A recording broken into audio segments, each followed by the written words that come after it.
Hi, welcome to my galley. I'm Yacht Chef Sandy and I'm here aboard my yacht La Rev in the Virgin Islands, and today we're going to do a very interesting dish. This dish was actually, two of my friends inspired it. One, my buddy Dave, who does passages with us a lot of the times when we sail from the Caribbean to New England and back, so he's a big help and he's a great chef.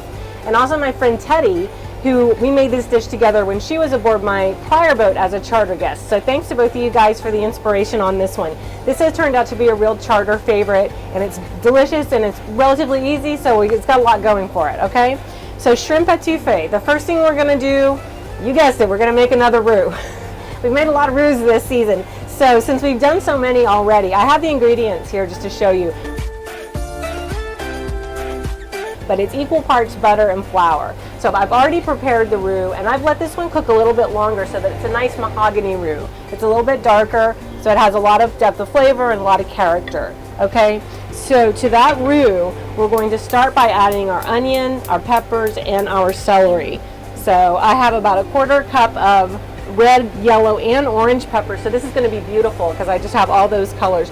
You can also add green pepper. I personally am not the biggest fan of green pepper. I find it a little bit bitter. But if you like them, you can certainly add them. And we'll just get these veggies in here and let them soften a little bit. I'll give them a quick stir. And I wanted to talk about my little friend here, my green onion man. So the way I store, and this also speaks to storage and preservation of my provisions. So the way I store my green onions is I just keep them in water in this little guy on my countertop. And they will, not only will they last, but they actually grow. And it's fabulous because if I'm in a place where I don't have access to a lot of groceries, I have my little green onions just growing. Every now and then I need to dump out the water and refresh it with fresh water, but these will last a really long time. So that's a really a fun thing. And he's kind of cute with his little haircut. Every now and then I cut it like a crew cut. So he's a lot of fun. So that's my buddy in the galley. So these veggies are getting soft, and so we'll let that happen. And we're gonna go ahead and add our spices. So let me tell you what I have going on here. I have some beautiful smoked paprika. That's about a tablespoon of the smoked paprika there. Then I have a little bit of cayenne pepper because this is shrimp etouffee. It's a little spicy. This is a New Orleans, a Cajun dish, so we gotta have some heat. Then I have some salt and pepper, and I have some garlic powder, okay? So thanks again to our salt sponsor, Salt de Fleur. We appreciate your product and we love it, and we're using it right now. All right, so we'll give this a quick stir, and once that's all incorporated and the spices cook just a little bit, they're starting to smell phenomenal already. I'm going to go ahead and add in a little bit of green onion, and I'm adding my this is chicken broth. I'm so sorry, this is not chicken broth, this is lobster stock. And I made this stock a couple of days ago on another episode where I made lobster thermidor, so that's a really good episode and it shows how to make that stock, and that was a beautiful process. So in addition to my lobster stock, chicken bouillon, and I like this chicken bouillon that is not the cube kind or the powdered kind, but it comes in a jar. It has really nice depth of flavor and it's a really great product, so I highly recommend that. Okay, so we're gonna let these things come together, and we will be back. We're just gonna let that simmer. Once we're ready, about 5 minutes away from serving, we'll put our shrimp in and we'll let them cook up, and then we're going to serve that over this beautiful rice that I have right here, and then hit it with some parsley for garnish. So when we come back, we're going to be talking about our dessert for today, which is Profiteroles. Basically a cream puff that we'll stuff with some homemade ice cream. All right, so we'll let this guy do its thing and we'll be back in a minute. So we're going to do a little dessert right now. We're making profiteroles, and so these are really great because they're easy. You can make it a little bit ahead of time, and people love them, and they're kind of impressive, so you got to love all that, right? So the first thing we'll do is we're going to take a milk and our butter and scald these guys. This is half a cup of milk and 4 tablespoons of butter. So there we go, and we'll get that scalding. Once that is scalded, we will get our flour, and we'll put the flour in there and just mix it until it kind of comes together and forms a little bit of a ball. And it happens pretty quickly, and because they're going to be ultimately baked, you don't really have to keep it on the flame that long. Okay, so I'll just, my pan was pretty warm, so this is happening, and my butter's getting all nice and melted. So you just want to make sure the butter is melted first, and if it bubbles up a little bit and boils a little bit, that's fine. So we'll just do this. We're almost ready to go. Then once that's done, we're going to put this mixture in the food processor, and we're going to add 2 eggs, and we're going to also add some salt. And then we'll turn the food processor on, and my food processor, I think because it's a little bit of a smaller one, you know, living on the boat, I don't have the largest appliances, but my food processor, when this is all comes together, it'll bog down a little bit, and that's how I can tell it's ready to be done. But it just takes a couple of, you know, maybe not even a minute in the food processor. So my butter and my milk are all incorporated and melty. So I'm going to just put in my flour. That is half a cup of flour. And we're just going to mix this up. And I'll show you the consistency that it comes to. It all kind of comes together and forms a little ball. And that's the perfect consistency. So just when you first do it, you're kind of thinking, oh my gosh, it's going to be too runny, it's never going to happen, but trust the process, it will happen, I promise you. So it's happening for me now. It's all coming together and it's looking good. It needs a little bit longer, but I'll show you the perfect little situation here in 1 second. And here we're just about ready.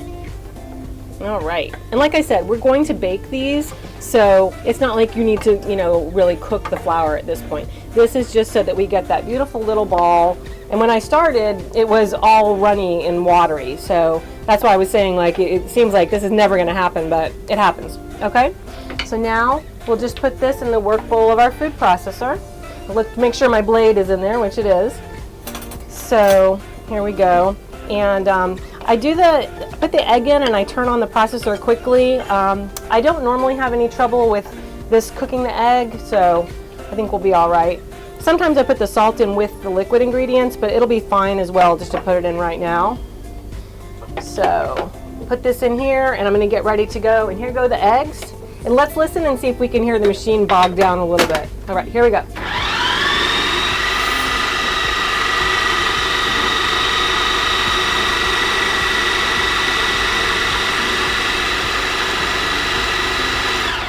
All right, I heard it just barely start to bog down, so I pulled it off. And this is a perfect consistency. All right, so I'm just gonna go back in there. All right, so now what we're going to do is we're going to put this into a Ziploc bag, okay? And we're going to use this basically like a piping bag. And we'll put it in here, and when we're ready to cook them, we'll just cut a little notch on the corner, and we'll just squeeze these little profiteroles out. I like to make mine kind of small size, that way I can do a couple of different varieties of ice cream. So, you know, I tend to make mini desserts, but then you get an assortment. So that's what we'll do, and we'll get this mixture into the piping bag, and then we'll be right back.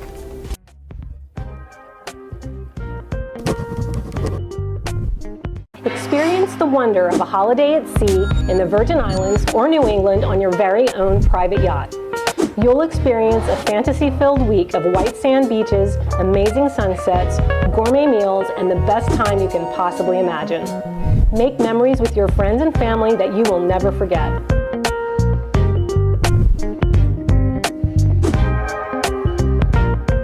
Email us at info@sailthedream.com or visit www.sailthedream.com for more details.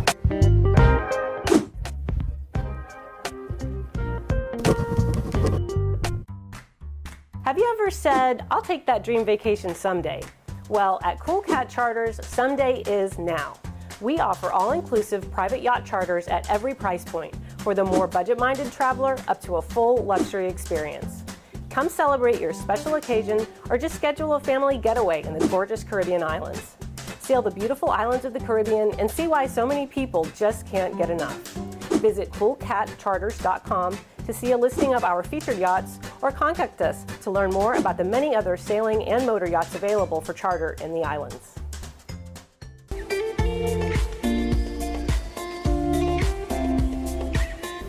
We're going to make a little garnish for our dessert, and this is really neat. I wanted to show you guys. So I have these silicone molds, and you make a little batter and basically put it in the mold and bake it, and it bakes up really quickly, and it's absolutely beautiful. So let's put this batter together. First, we're going to mix icing sugar or powdered sugar. This is cocoa powder, 100% cacao powder, a little bit of all-purpose flour, 2 tablespoons of egg white, and a little bit of salt and some butter. And we're going to mix all of this together until it forms a little batter. And the first time I did this, I thought that is never going to happen, but it actually came together quite nicely and we were in good shape. So we'll just mix it until we get it all comes together, and it's just a little bit of the batter, and it's kind of more of a dough than a batter because it's not runny or anything. Let's just see. It's looking pretty good. Now I'm starting to have more confidence that it's actually going to do it. The first time I did this, I was like, there is no way. But looky there. All right. So now everything is incorporated, and I'm going to grab an offset spatula, and I brought it out here so I'd have it ready. I see it. It's over there. And I'll show you how we're going to do this silicone mold. So what you really need to find, and look at that. You can see the consistency. It came together. It really happened. Okay, you need to find a flat surface. So what I'm probably going to do here, I think I'm going to flip my little cutting board over, and that's pretty flat. Then I'll put this guy down, grab my offset, and we're just going to take a little bit and just press it here and just spread it around. Now the key here is we don't, all that buildup, we can't have that. So we have to clean all that off with our offset spatula. That's why it's important to have something like this. If you don't have an offset spatula, you could try a rubber spatula, but I really recommend the offset. And you want to make sure to get that batter all down there, incorporated into that little mold, and not have any holes. If you have holes, it might break when you pull it out. Okay, but you can see how that looks. And I'll just have to keep working on that to clean that up a little bit more, but we're getting there. So what we'll do is we will fill our whole mold with this and get everything nice and flat, and then we'll bake this in the 350-degree oven just for about 8 minutes, and we can test it, and when it's ready to come out, we'll bring it out, we'll let it cool. And so one cool thing we can do is if we want one to have a different shape, we can place it over a rolling pin while the batter is still hot, and then it'll have a little bit of a curved shape, or you know, we can make it look like the coral fan is kind of moving around in the wind. So I'm going to go ahead and fill these out, and when we come back, we'll throw it in the oven, and we'll be ready to see what happens after that. Thanks.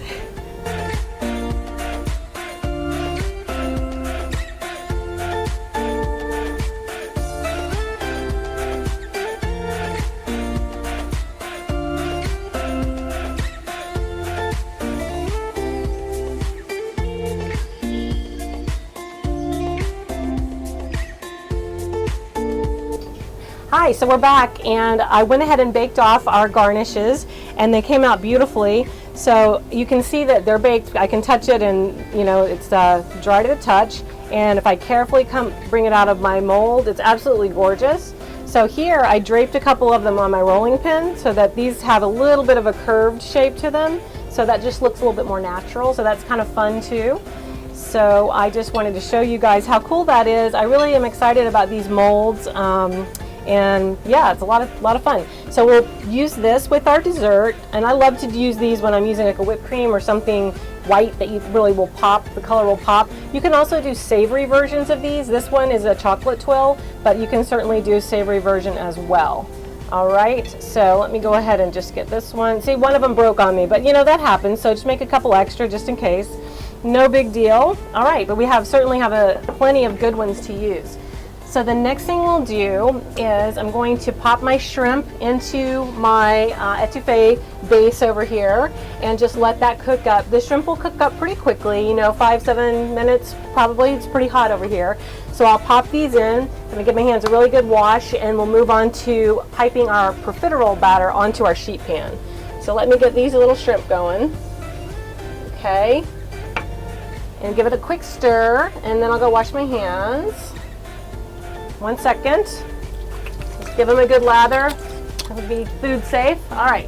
Now here I am, and I have my profiterole batter in my Ziploc bag we talked about before, and I just cut a little snip right in the corner. Now when you do that, just make sure to throw that little piece of plastic away, because there's nothing, you know, you don't want that getting in your food. That's horrible.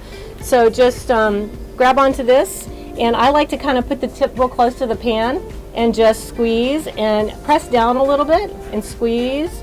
And look at that beautiful little guy there. And you can make these as big or as small as you like. Remember that they will rise in the oven due to the egg that's in here. The leavening agent is just the egg. So I make them a little smaller than I want them to be at the end of the day.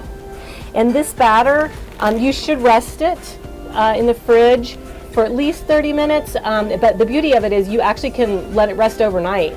And so you can make it a day ahead, and then when you're ready to have your profiteroles, you just go through this little piping process, and then you bake them off. I'm going to bake them at about 400 and I'm going to say 15 degrees for about 15 minutes, but I keep a close eye on them, and I also definitely rotate the pan while they're cooking. You know, in my oven, sometimes it's a little bit uneven. I love it, but sometimes it's a little uneven, I got to tell you. So, but these look absolutely great. So I'm going to pop them in. Then when we come back, we'll be ready to plate our shrimp etouffee with our dessert of homemade ice cream stuffed profiteroles with our beautiful garnish. And we're going to serve that to the captain as a special treat today. So we'll be back in just a minute and we'll get that going. All of the components for our meal are together. So right now what we'll do is plate our beautiful shrimp etouffee and then plate our dessert, our profiteroles that we made. So the first thing I'll do is I just have a little bit of rice here, and I'm just going to put that right in the middle of my, there we go, that works, right in the middle of my dish. Then I'm going to bring my shrimp over, and the way I like to do this is kind of ladle a little bit around my rice, and then I might put a shrimp on top or a little drizzle on top depending on what I'm feeling like. If I make a little mess like that, I'll just drizzle some on top and it'll all look intentional. And sometimes that little rice stack might fall over, but that's okay. It just has the kind of the, you know, the idea of some structure there. Okay, look at that. And then here, let's put some shrimp right on top. Oh yes, love it, love it. He wants to go the other side, that's fine. Okay, no worries, you know what? That's the beauty of this dish. Okay, there we go. All set. We're going to hit that with a little fresh parsley. Look how great that looks. Fabulous. Okay, then we are going to grab my ice cream out of the freezer and we'll put it in together with our profiteroles, and we'll be right back and do that in 1 second. All right, so our profiteroles are beautiful. They're right here, and I'm just going to scoop up some ice cream. This is a homemade vanilla ice cream. It's absolutely delicious. And we'll just put that right there in the center. There we go. And put his little top hat back on. Oops. Okay, perfect. Same with the chocolate. We made this chocolate ice cream in an episode this season. The vanilla ice cream is a very similar concept in terms of making the custard and everything. But the chocolate, check out the chocolate episode because that was a really cool one. We made it with the stout beer, which is pretty neat. It gives it a real caramelized, beautiful flavor. So there are our amazing profiteroles, and I'm going to hit that with a little whipped cream and then put on our beautiful garnish that we've made. So here we go. Excellent. Boy, the captain's going to be super excited. And I'll just put one of these leaves right here. And there we go. We have our meal for the captain. We're going to run up and serve it to him. Let me also hit this with a little bit of my homemade salted hot buttered rum caramel sauce. This is delicious. And I like to just drizzle this right over the top. There we go. Oh, he almost fell over. All right, there we go, you guys. Thanks so much for watching. We're going to go take it to the captain before we sign off, so we'll see you topside. Okay, guys, so we just finished up our beautiful lunch over here at the taco bar. We closed them down. We had a couple of their cocktails. They were fabulous. And now we're back on the boat, and we wanted to show you a tradition in the Caribbean, especially down island. A lot of times when you go out to a restaurant or you go to someone's home, everybody has their own rum infusion that they make and they're proud of. It's their own recipe. And after you have a beautiful dinner, the rum infusion comes out. You can pour yourself a shooter. It's actually a sipper. You just kind of sit there and enjoy it. So we have our own here aboard La Rev, and we wanted to make that for you today. So yesterday I started it to get everything infused and really steeped properly, but I want to tell you what I did. I took 2 cups of water, and to that I added 1 cup of brown sugar and 2 cups of white sugar, okay? I added about 6 tablespoons of fresh ginger root. I peeled it, I cut it up. It's kind of like when you make a tea, right? Because you're boiling this water and you're letting it steep. I also added 2 teaspoons of cardamom pods and about 12 whole cloves, okay? So I just let that sit there overnight, and we have it right here. So that's one of the components to our infused rum that we're going to do aboard. So our particular recipe is 1 bottle of rum, and we use a higher proof rum than your regular dark rum. It's not 151, but this is like 137 proof. So it's a little bit stronger because we're going to be adding back in this simple syrup. So we don't want to dilute it too much. So we like high octane rum. So to this, we're going to add this whole bottle, and then we're going to add about 2/3. This will be about 2/3 of the mixture. We're going to add our infusion, which is about 1/3 of the mixture, and then we're going to zest this beautiful orange and let it sit. Once we do this, it needs to sit honestly for about a month. So it takes a while, but once that happens, everything infuses and it becomes beautiful. We have some that we've already made that we're actually going to sample once we get our situation together here. And so we'll toast each other with the infusion that we've already made, but we want to show you guys the process. So we're ready to go ahead and pour in our rum. And then I'll start zesting this orange while Dirk is pouring that in. And then Dirk will empty that bottle and then go ahead and add in 1/3 of the infusion that I made last night. And he's going to strain that because we have a lot of those aromatics in there and we don't want those whole chunks. But what we do want, and sometimes it's messy, you know, we live on a boat. When we get hit by a wave, you know what, stuff happens. And so what we do want to go ahead and keep in there is this beautiful fresh orange rind. And so I'm going to go ahead and add that in. I'll do a little bit more. And this we will just take and we will decant into some old rum bottles. And guess what, we have a few on board. You know, we live in the Caribbean. And so we'll just let that sit there for about a month, a couple of weeks. We'll check it in a couple of weeks, see how it's doing. You know, you can't leave it sitting alone on its own too long. So we'll do that. But right now we're going to go ahead and taste some that we had, that we've already made. And we're going to have a little taste of that right now. And there he is. Okay, so we're going to cork that one and we're just going to have a little cheers. We're going to cheer to the finale of season 2. We had a blast. We had a great shoot. Our camera crew's fantastic. Dirk's been fantastic. We've done a lot of great cooking aboard and we can't wait to see you guys on season 3. So cheers to season 2 and cheers to Yacht. Hope to see you guys out there. Come visit us in the Caribbean. Okay, so we just finished our great taco meal. They were delicious. We're going to head over to the taco bar and we're going to have some excellent tacos over there and kind of do a little comparison. When we come back, we're going to indulge in a local Caribbean tradition where a lot of the restaurants and even homes like to make their own rum infusions. Everybody has their favorite blend of aromatics and spices that they like to do, and at the end of a beautiful meal, they'll bring a bottle of their house-made rum infusion and have all the guests sample it. We have our favorite infusion here on Yacht